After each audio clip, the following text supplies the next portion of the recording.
Hi, my name is Crystal. I'm a health educator with the Macon County Health Department. Today I wanted to talk about self-care during a pandemic. During challenging times, self-care is even more important, especially self-care as it relates to our five senses. So we're going to go through and talk a little bit about how we can use self-care and our senses to remain calm during stressful times. First thing is vision, what we see. If you're feeling stressed or overwhelmed, focus on one object. It doesn't have to be something special. It could be something as simple as a light, the fan, a book. Maybe it's a person. And just stare at it. Keep your mind silent. Focus on the things in particular. Let your body calm down. Let your breathing slow down and relax.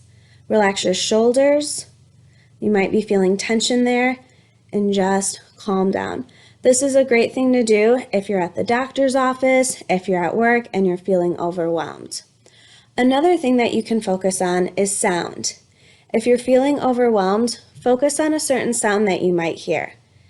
Make sure it's a relaxing sound. Maybe it's the birds outside, it's your kids laughing, or it's a song that you really enjoy.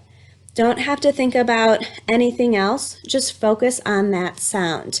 Pay attention to it. Another sense that we can focus on is taste. Food, drinks, and flavors can be linked to powerful memories and emotions. Having a mint, chewing on some bubble gum, or enjoying your favorite snack can be a great form of self-care. Now focus on the taste. Is it bitter, spicy, sweet, or salty? During this time, just focus on that taste. Calm your breathing and relax. Another sense that we can focus on is smell.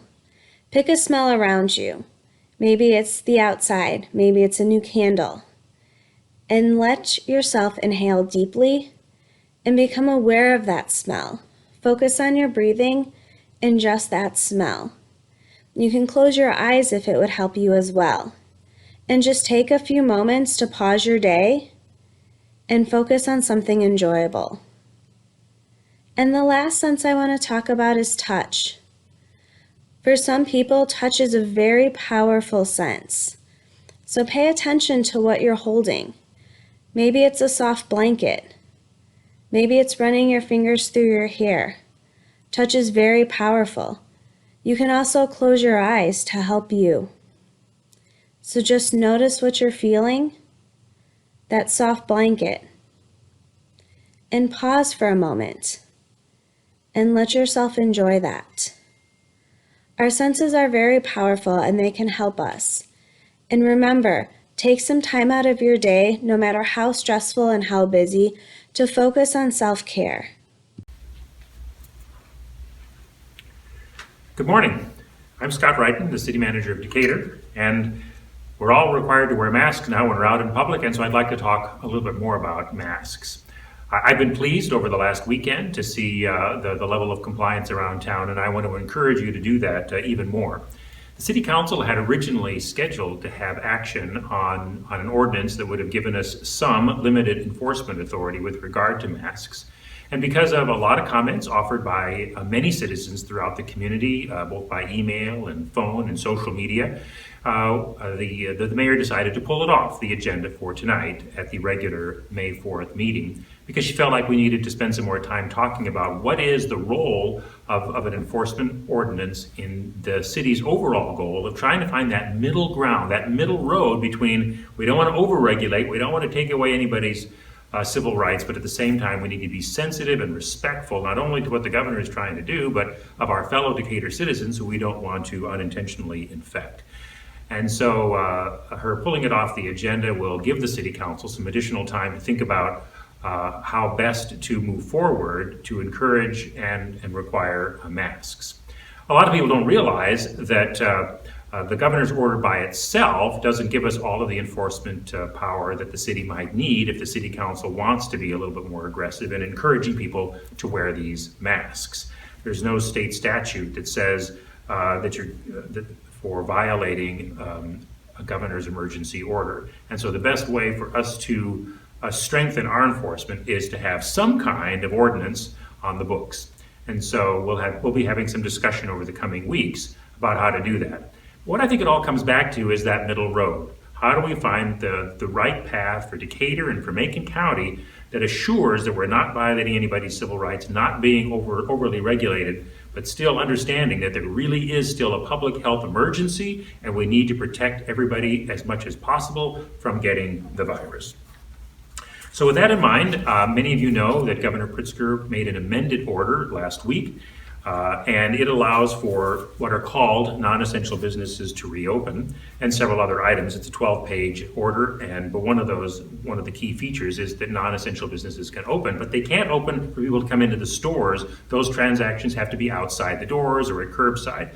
So for those businesses that are trying to figure out how to do that, and many of them are being very creative, and it's encouraging to see how creative many of our local businesses are.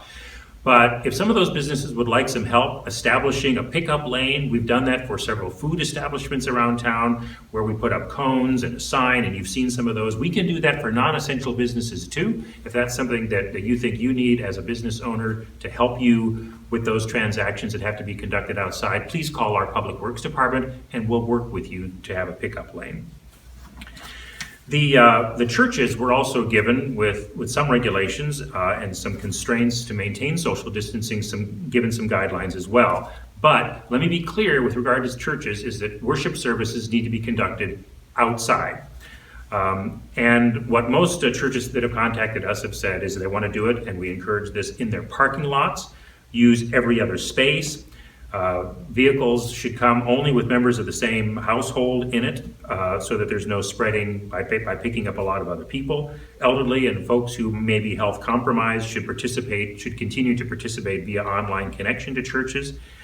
They can't get out of their vehicles when they're there and mix it up. I know that there's a tremendous temptation to do that, but we have to stay in the car. Churches should plan on having some kind of a parking lot manager sign so that they can direct attendees to the appropriate parking spot, and to limit access to the parking lot if it can't accommodate all the cars that come. And the bottom line is that you have to maintain social distancing, that at least 6 foot, and by having them in their cars and having either a broadcast with speakers or even better through some kind of FM signal that they can listen to in their cars is the best way to do that. If you have some additional questions, you can call the City Hall, and we're going to be sending out an email of some of these rules. In fact, the Macon County Health Department has already done that to a limited extent last week. Finally, that the city needs to spend some time evaluating what the financial impact, we've already been doing that quite a bit, trying to determine what the fiscal impact is going to be on the city's budget because of how much COVID-19 has impacted our revenues. The City Council is going to be conducting a study session on May 11th, that's 1 week from now, to study those things and to consider what sorts of ways we need to amend our budget and fundamentally amend the way we provide services to our citizens. I can assure you that the mayor and city council are absolutely committed to doing everything that we can to maintain services uninterrupted, but more details of how we have to amend our budget and potentially make some changes in services will happen after that May 11 City Council study session. Thank you for all that you do to help keep everyone safe in the city of Decatur.